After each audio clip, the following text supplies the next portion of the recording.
All right, all right, all right. It is Monday, and we are going to get smart today.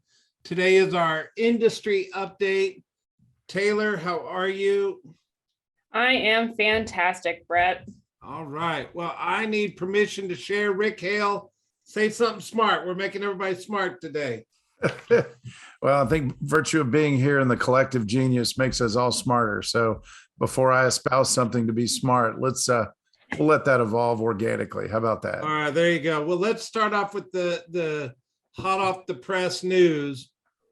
Tom Brady unretired to come back for one more year. And obviously, this is not a real estate story. However, here's what I take from this. If you love what you do, it's really hard to walk away. And if we love selling real estate, man, it's just fun, isn't it? It doesn't matter what market we're in or what economic situation we're going to talk about. Figuring that out and figuring out how to win in any market is no different than Tom Brady just looking at another season of challenges. Any thoughts? Let's be honest, Brett. We didn't really think he was going to retire, did we? No. I didn't. I'm glad I wasn't the one who bought the last football pass he threw. There you go. No kidding, right? Well, it's not the last now, right? So I'll add this. So it's kind of cool in that, I bet the hardest part of the entire progression was simply telling the world that you're retiring. And you almost wonder if it's a test balloon to see if he really could for him personally. But the cool thing is not being under contract and no obligations. Now, instead of having to play, he gets to play. And I bet the dynamic of coming back feels just a little bit different, and proving that he can step back it's almost like creating enough margin in your life. Now you choose versus feeling compelled or having to. Well, that's like if you create enough wealth in life, you get to choose to sell real estate, not because you have to sell real estate, right? Well, and if more people adopted a get to versus a have to attitude every day, you'd have a lot more joy in what you do. You don't carry that 80-pound, weight in each pocket as you drag yourself to work and home. There you go. So I'm going to talk about one other interesting conversation.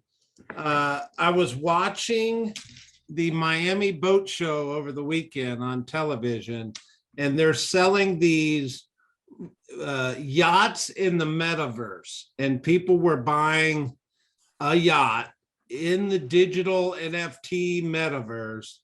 And I'm not there yet. And obviously we don't deal in yachts for a living, and people are buying these digital houses, guys. And it just makes me wonder, are we ever going to receive commission off of a digital house purchase? My brain struggles with the answer to that. Yet, I think one of the principles of being learning based is you don't shut your brain off to anything. So I watched it, I read it, and I'm like, well, okay, that looks like a nice yacht to buy. Of course, I'll never get put foot on it, but I don't know. Are we ever going to sell virtual houses for a living, Rick? Is it swampland in Florida, or is it tangible and real? I think we do have to be careful and stay curious and not judgmental. And just because it's outside of our current realm of potential and possibility, imagine life without the internet and access to data the way we do. There was a time where people honored and just revered in the relationship with their horse. And I'm certain there was a moment where someone looked at their partner and said, there's no way this goes away. This is my right hand thing, and my horse is everything. And then one day it wasn't. So who knows? Who knows? I'm going to keep watching it. But I was thinking, okay, it's certainly a luxury thing. And it was part of the Miami Boat Show, for Pete's sake. And I'm like, okay, maybe I need to listen more. All right, dialing it in. So here's the deal. We were all excited last week that all these new active properties made it to the marketplace, and then everybody got busy and went and sold them all. So you're going to see the graph. We saw it spike up last week, and we're seeing it spike back down this week. And I think it just goes to show it's a hot market. No matter what you put a listing on, it's going to sell right now. So Fulton County obviously is probably going to do a little bit of a zigzag over the next couple of months as we put inventory on and then we sell it. We sell that inventory.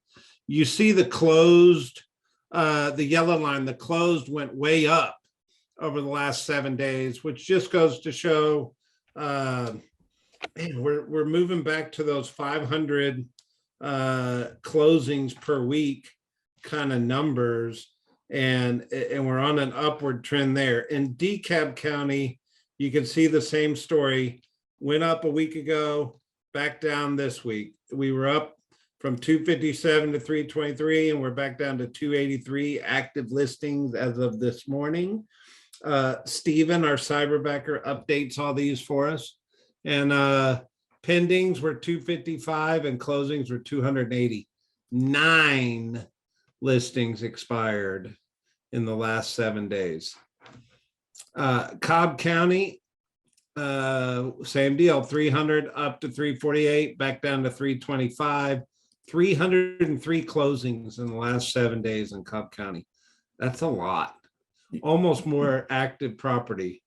So you can see everything kind of heating up.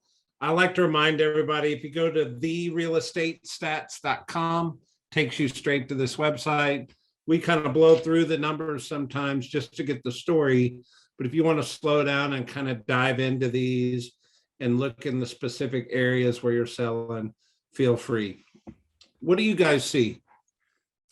So definitely Cobb, Gwinnett, and Forsyth County, funny enough, have been the most active counties in the last few months. So I think those are definitely some counties that you should really keep an eye on for listings and future closings as well. So it's going to see a lot of activity, and we're going to see a lot of growth in those areas as well. It's really cool.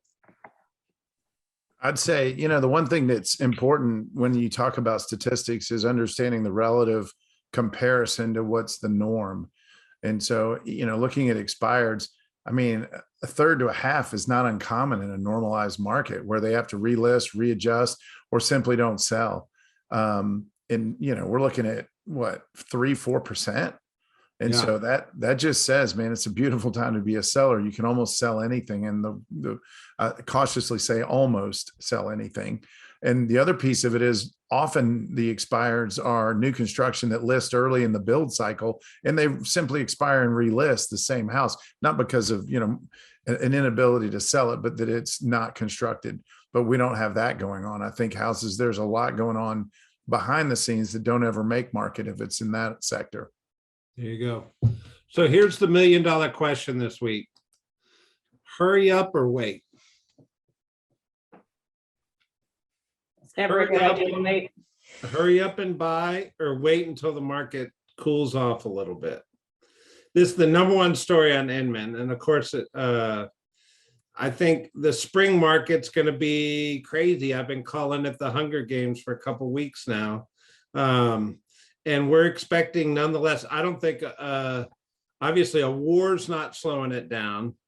Inflation's not slowing it down. Interest rates creeping up's not slowing it down. It just goes to show how strong that underlying buyer demand really is out there right now. And we're predicting a pretty heavy or pretty strong spring market. But do you wait or do you buy now? What do you think? I don't think waiting is going to do anybody any real good. So if you've actually taken a look at it, Atlanta is listed as one of the top 10 markets for 2022, and it's considered a magnet market. So for those of you that don't know, the magnet market is people moving here for business and for personal reasons, and then businesses moving in as well. So the fact that that is common knowledge now for Atlanta is really crazy, because it used to be one of the most affordable places to live as a big metro area. And now with all of these investors coming in and purchasing up all these residential properties for potential business moves, I think that waiting is really going to hurt a lot of the new, especially first home time buyers, I think it's going to hurt them because they won't be able to actually get into the market because all of these investors are taking up the viable properties. Yeah, I think you're right. And so one of the questions is supply and demand. Do you see that changing, and what's going to, perpetuate a shift? And if it doesn't look like it's going to be near term, and rates are a factor and affordability is a factor. But I think the ultimate question as a consultant and a real estate professional is, what are your motives and goals? And when a client answers, if it's anything short of short term, I don't see any reason why long term doesn't pay off and play out well. Yeah. And especially if you have a professional realtor by your side to make sure you buy the best house at the best price in the best location. Some areas, what I learned when the market shifted twice in my career is that it's the fringe areas and the areas that weren't quite proven that were most vulnerable in a shift. And so if you have a worrisome buyer, make sure you play the odds to their advantage and weigh in confidently and get real clear about their risk tolerance. But I think it is inevitably that the market shifts. And to your point, Taylor, the question is, if demand continues, the way it's going in Atlanta, we're probably insulated to some degree, but not completely. Not completely. I mean, here's the outside factors, right? Here's inflation. And you got to remember, if you can see, I don't know if y'all can see my pointer.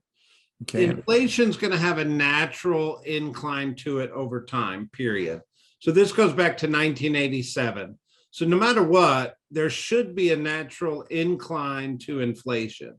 But when you have what they call hyperinflation, which means we're inflating faster than the natural incline, that's what creates a little nervousness in the marketplace. Well, if you look, here's 2020, and then you see a really steep line going up over the last 12 months. And that's why everybody's nervous about this inflation. It's not because there is inflation, it's because the rate of inflation is going very steep right now. The last time you saw a steep line like this was probably back here in 2003 to 2006. And then it plateaued and obviously went the other direction to catch back up to the trend line. The thing is we just don't know when it's going to plateau, or certainly we don't know if it's going to correct. A year ago, we were on these calls, Rick, talking about supply chain inflation and how that was a temporary thing because it was just a short-term demand of prices of goods and services. Yet I don't think we were wrong in making those statements a year ago. I just think it hadn't gone away, and now they're realizing it's a longer term inflation. What do you think? Agreed. I think 2008-9, I thought it was going to be a 12 to 18 month experience, and it turned into 4 years. So it's not inconceivable that this cycle lasts a lot longer because the ascending cycle has lasted so long. So it wouldn't be at all inconceivable that there would be some lashback. And, gas prices as an example. I mean, at some point, affordability will play a role in consumer confidence and potentially pull some buyers off the table. The question is, will that removal of buyers tip the scales of supply and demand to the extent that there's still more bidders than sellers? Yep. And I mean, obviously, price of gas, we're real estate professionals. We drive people around all day long. The good news is there's not a whole lot of houses to show right now. So I guess it kind of works in both favors. But at the end of the day, this is a little bit of a concern. But I'm just going to go on record and say that I think the demand is so strong that it's going to outweigh whatever fear this little thing right here creates. I think the people want to buy houses so bad right now. They're willing to pay a little extra in interest rate. They're willing to pay a little extra in inflation. And they're certainly proved that they're willing to pay extra in price, right? The other thing we track are interest rates. And this is the 10-year Treasury note. And if you look back here, the war in Ukraine started on February 24th. And that's when the 10-year Treasury took a disruption or a dip. But if you fast forward, the 10-year Treasury now is higher than it was before the war. So it just goes to show, in spite of inflation and all the above, we're kind of expecting interest rates to still go up. I think we were on this call, 2 weeks ago, 3 weeks ago, saying, hey, maybe this war is going to keep the interest rates at bay for a little while, and we're going to have a last chance at the threes. I don't think that's going to happen. I think they're going to go up. What do y'all think? Yeah, I think that's a good predictor right there. So, Well, if inflation's rising, interest rates typically follow. And the Fed's meeting, and they're predicted to raise it a quarter to a third, I believe, in the next few days. So it's not if, it's when. And then the question, back to your point, does a higher interest rate pull some buyers off the market and tip the scales of supply and demand? At this point, I don't see it at the rate it's going, but over time, it could erode some of that disproportionate buyer to seller ratio. Sure. I think what I'm hearing from a lot of really smart people right now is the first half of 2022 is going to be extremely strong. We don't know what the second half's going to look like just yet. I think we'll stay strong through probably August, and then September, October, November, December. I don't have a feel for that yet, but I think we're going to stay pretty strong through August. That's my prediction. And I don't see a lot of houses entering the market, unless there's some, catastrophic fire sale element that goes on. I mean, so if things do shift to the extent that people sort of bunker down, if you will, it's still not going to create more sellers to flip the switch on the buyer seller demand ratio. Yep. All right. We went over these numbers a little bit last week, but I wanted to bring them back up. So Gary Keller talks about the numbers that drive real estate, and we've specifically drilled them down to the Atlanta market specifically for our purposes. And it's really home sales, home price appreciation or depreciation, which we've never seen, inventory, mortgage rates, and affordability. So just looking at home sales in Atlanta, if you've seen Gary Keller's graph, there are years where the home sales were less than the year before, meaning they went backwards from the previous year. We don't see that in Atlanta. Every year, this metroplex continues to grow, and home sales continues to get more and more and more. Huge jump in home sales last year. And we were screaming no inventory the whole year long. And we still went up almost 20,000 in sales. So I think we're going to still have a really strong year, and we're still going to be crying and screaming no inventory the whole way through it. But houses are selling. You just got to go get out there and get it done, right? Rick. We've just confused no inventory for excess buyer demand. Exactly. But you were OP in 2012. 64,000 transactions. Well, 32,000 of those were REO or short sale, bank foreclosures, which, by the way, about 2% of the entire real estate community controlled those listings. Yeah. Fast forward 10 years, we're doing double over a 10-year period.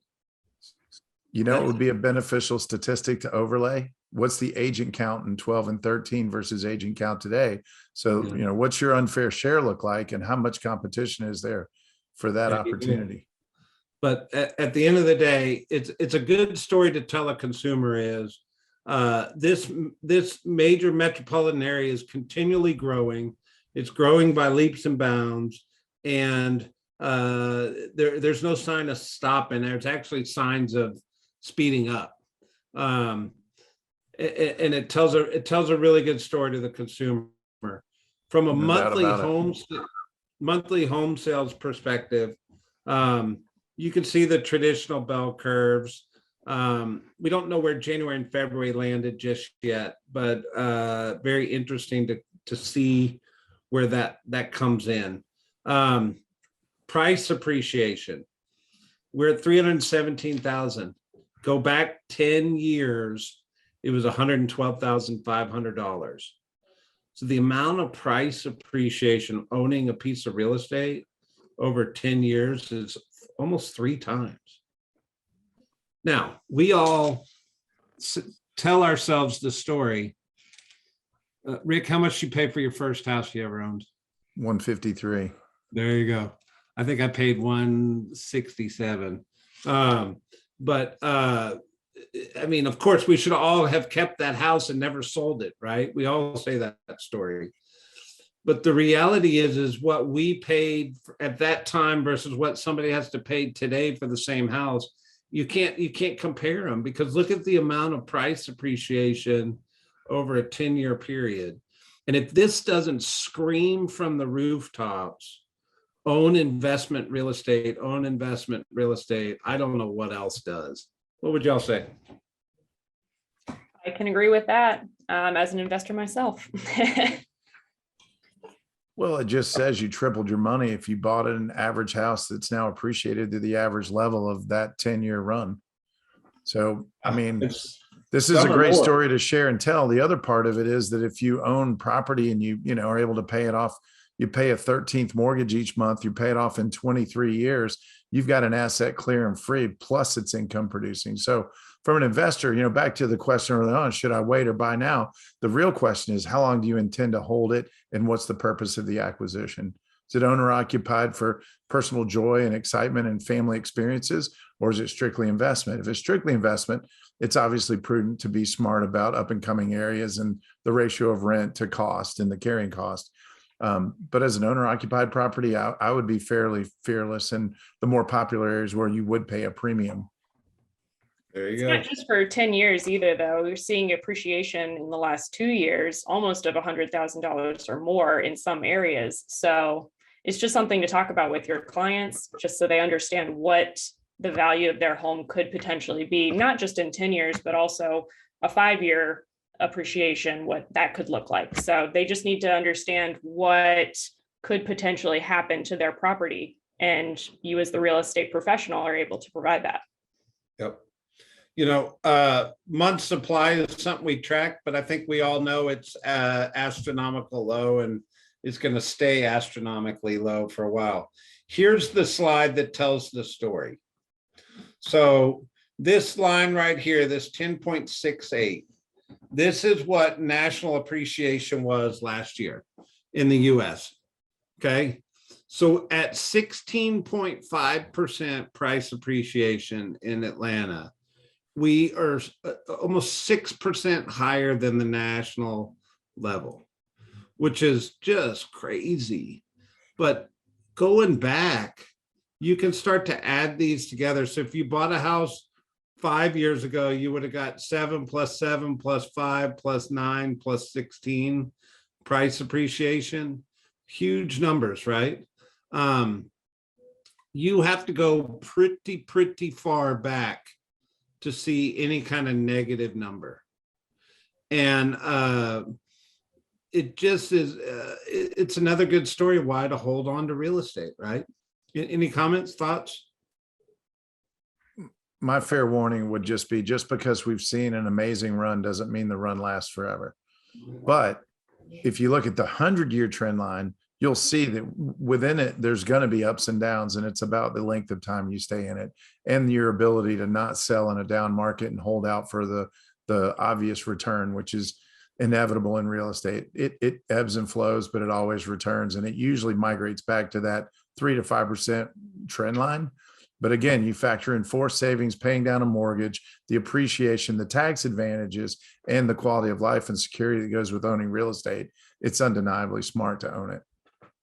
There you go. But I think having intelligent conversations, because in every family, there's going to be 2 types of people. There's going to be the optimistic, go buy, do, be, have, and do everything. And then there's going to be the naysaying, statistical, cautious type, at least in often. Let's leave it at that. And my best advice is to come in overly optimistic without being able to honor a pessimist or I think they call that a realist in their circles. But if you can't honor their concern and their risk tolerance with an intellectual narrative, you're probably going to lose. They're going to lose confidence, and you're not going to win both. And you've got to win everybody in a buying decision. Yep. So affordability, we've got, let me pop that back up real quick. Affordability, I'm still getting the current stats on affordability, but this picture of interest rates is a really strong picture because this goes back almost a year ago. And you can see where we were a year ago and it came up and it came back down. And my expectation is that's going to take a turn and start climbing back up the other direction in the near future. But if you look at the 10-year and somebody's giving you grief about the interest rate going up, I'd pop this 10-year graph in front of them. And I'd say, I want you to see where we are today compared to where it's been over the last 10 years. And even though right now we're sitting at just under 4, how many of these years were we over 4, right? And it just widens the perspective to help people kind of feel and understand like they're making a smart decision. It's just a good way to take a look at these things. Anything else on that? Your point's perfect. Perfect. So starting where we or ending where we started, hurry up and buy or wait? Like I said before, I don't think that waiting is really going to be of benefit to anyone looking to get into owning their own property, whether it's their first home or whether it is an investment property. I don't think waiting is really going to help them get where they want to go. Yeah. Jeff said, hurry up and buy. What do you say, Rick? Spoken like a true realtor. I would honestly say it depends. It depends on the goal and ownership, and it depends on your trajectory and timeline. And if you're not vulnerable to, job security or income and consumer confidence isn't a factor, and you've got ample reserves, then I've never bought property I regretted long-term, not even once. And I've been at this for 30 years. So I'm an advocate for buying, but I also know not everybody, has that long-term perspective. And so just having quality consultative experiences with your clients and make sure that you're honoring their needs, wishes, and risk tolerance. But ultimately, I think the affordability piece, Atlanta's upside potential, and the way we're booming and growing and not recreating inventory that's going to compete with buyer demand, I think buying's the answer today. Yeah. You know what? Oh God, I can't think of the word right now, but what were the guys that used to pan for gold? What'd they call them? Gold miners, right? No, Prospectors. Prospectors. Yeah. So if you're buying real estate today, trying to prospect the value of it tomorrow, that's not very intelligent. Meaning, if I'm buying real estate today, trying to project that it's going to have a 10% appreciation, and I need that appreciation to feel good about my purchase, you're probably you're making an emotional decision, not a smart decision. So the question is, are you buying the real estate for the need to own real estate, which we believe the majority of the people are, one, and two, Gary Keller made comment, he said, people are buying for the mortgage payment these days, not for the price of the home. And so as long as you're consulting your clients and the lenders are consulting their clients to make good buying decisions, that's not buying emotionally on some hope that we have a 10% price appreciation in the next 12 months. Although it'll be great when it happens, don't make your buying decision betting on that. Does that make sense? 100%. Yeah. All right. We start and end on time. Industry update.